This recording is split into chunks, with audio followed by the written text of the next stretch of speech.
The aforementioned Jim Jordan's here now, House Judiciary Committee Chair. How you doing, sir? Good morning to you, and welcome back to our program here. I want to start with this, guys. Number one here. The number of injunctions against George W. Bush was 6. Obama had 12. Trump 1.0 was 64. Biden 14 already. Trump 2.0, 15. Why has the Supreme Court, so far as I know, never ruled on this case of a district judge stopping a national decision? Yeah, it may happen here sometime soon, but what we're trying to do is take legislative action. 2.5 weeks ago in the Judiciary Committee bill, we passed legislation which said instead of these federal district judges issuing an injunction that applies to the entire country, we think it should be limited to the parties of the case in that respective jurisdiction. It's Congressman Ice's bill. It's a good piece of legislation. We passed it 2.5 weeks ago. Speaker Johnson's indicated he'd like to get this bill to the floor next week and move it through the process. So we think there's some things that we can do legislatively. And then, frankly, there's the broader issue of all these judges' injunctions and then decisions like Judge Boasberg, what he's trying to do and how that case is working. We're going to have hearings on all of that because particularly when you look at Judge Boasberg, it starts to look like this is getting totally political from this guy, particularly when you remember he's also the judge who was part of the whole Trump-Russia FISA court granting those warrants that allowed the Comey FBI to spy on President Trump's campaign. So we're going to look at that issue as well, but hopefully we can get that bill passed next week on the House floor, move it to the Senate, hopefully get it to the president's desk. What do you think you're going to find here? It seems to me like it's pretty black and white. You know, you go, you find the judge that's going to rule in your favor, and it's been going on for 20 plus years.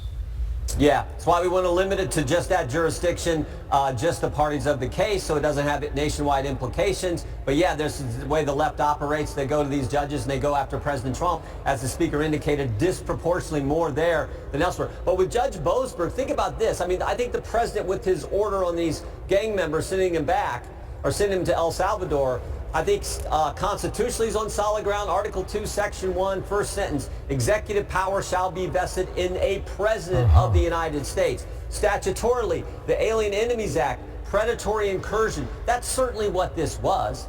Gang members coming here illegally doing terrible things. And then finally you got this judge saying this crazy decision, turn the plane around, bring the bad guys back to America. That makes no sense. So when you look at all that, coupled with this judge's history with the FISA court, with the sentence he gave to Kleinsmith, the lawyer, Kevin Kleinsmith, who altered the document in front of the FISA court, it really starts to look like Judge Boasberg is operating purely political against the president. And that's what we want to have hearings on, this broad issue and some of what Judge Boasberg is doing. And so we're going to start those next week, and we think Senator Grassley is going to do the same. All right, it'll be interesting what you learn there, and Senator Grassley as well. We will revisit that when it's time. It appears to me the Supreme Court's got to step in here and figure all this out, and then we'll wait on that.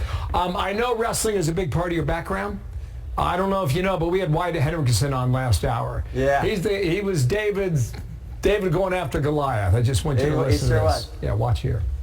Very special. You know, when we talk about the final boss, like that is my boss of my boss of my boss. So, you know, having him be there and support the great sport of wrestling and be able to watch me, you know, have a historic moment like that, I mean, that's something I'll remember for the rest of my life. So keep in mind, he beat the number 2 seed. He beat the number 1 seed, who's a former Olympic gold medal winner. Yeah. And I think 4 years ago, that number 1 seed whooped him. I mean, just like he was so far ahead that they called the match. Now, you were there in Philly, Wells Fargo Arena. What was the moment like? No, it was, well, first of all, President just walking in the arena, the whole place went crazy because wrestling people are working class, middle class people. They love the president. They love his athlete's mindset, his winning attitude. So he got a great reception. But that match was unbelievable. Maybe the greatest match in NCAA wrestling history, knocking off the Olympic champion. So it's really special. And I told the president yesterday, I called him to thank him again for coming, and I said, Wyatt Hendrickson doesn't win that match in my judgment if you're not there. Because having his commander-in-chief, the commander-in-chief there, as he said, was so special. What he did was truly amazing. One of those special moments in college sports.